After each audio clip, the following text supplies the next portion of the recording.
It's Monday the 13th of January and I'm at Heston Services, M4 eastbound, going into London.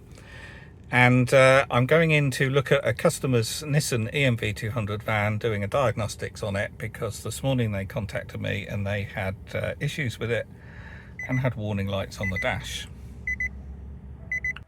But they've had this van for only 2 months now, and rather than them putting it into a garage, losing it for a day and paying a £200 diagnostic fee, I'm going into London to do that for them. So I really don't like going into London, but anyway, I'm charging here and also killing a bit of time because I'm a little bit early, and I've got to go to Streatham. Is that how you pronounce it? Anyway, Clapham, Stretton, that area. Crystal Palace, did I see there? Anyway, yes, Crystal Palace Park. So that's what I've got to go, and I'm actually meeting them not at home. She's in the middle of work. She's a dog walker, so I'm meeting her at a park where she walks the dogs, and then I'll be doing the work while she's out walking the dogs, doing her work, so she's not interrupted, and that will give me long enough to do what I've got to do while she's not using the van. So that's the plan today, and I'll come back to you later. So I drove into London, which is something I normally try to avoid, but because it was the middle of the day on a weekday, it was actually all pretty quiet. But there were still mopeds, electric bikes and pedestrians coming at you from all angles. This footage is from the Tesla front camera. Mine is a hardware 3 car. It's not the best quality compared to a dash cam, but it's good enough for the self-driving computer. I then crossed the river, but even though it is still quiet, the last 3.5 miles still took about 28 minutes.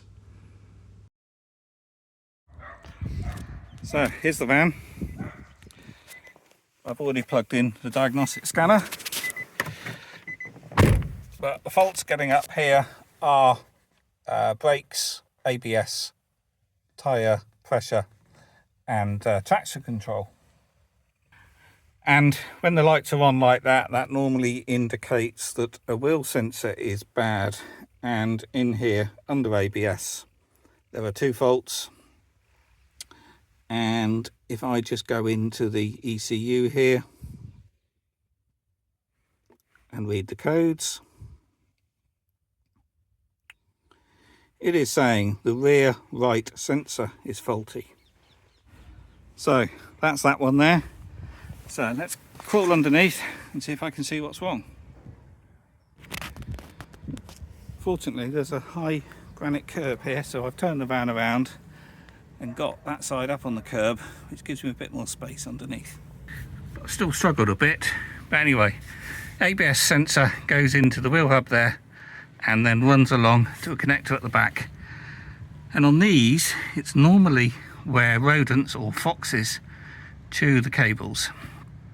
But in this case, it's not any, well, there isn't any obvious damage from what I've seen, but I've really got to take the spare wheel out to allow me to get my head in there properly.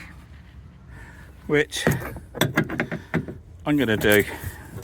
And then it'll allow me to properly see the full length of that wheel sensor cable. So with that removed, I'll be able to see a bit better under there. So in this case, we've got the cable coming from the back of the hub there. The ABS sensor is in the back of the hub. It's this flexible cable coming round here, round there. Plus here, it's usually this bit that a fox would chew, and then it goes to a connector up there. And then that then joins across to a wiring loom, which is then, by the looks of it, going above the battery pack. And here, there's damage. That's where it's broken. So initially I couldn't see that, but the cable's broken there, and there's teeth marks in it. So that is one of those cases where a fox, I would imagine, has been biting on this cable. Right, just there. That's where the cable's broken, and it's rough along the insulation. So yeah, that's a fox been chewing that cable. So that's all done, and while I've been here, there's been parrots squawking away up in those trees. Lots of green parrots. But anyway, fortunately that wasn't a warranty issue. That was foxes have caused that, so no cost to myself other than coming out here today, which has been about 3 hours each way, which I'm not charging for. And they're going to go and get the ABS sensor replaced.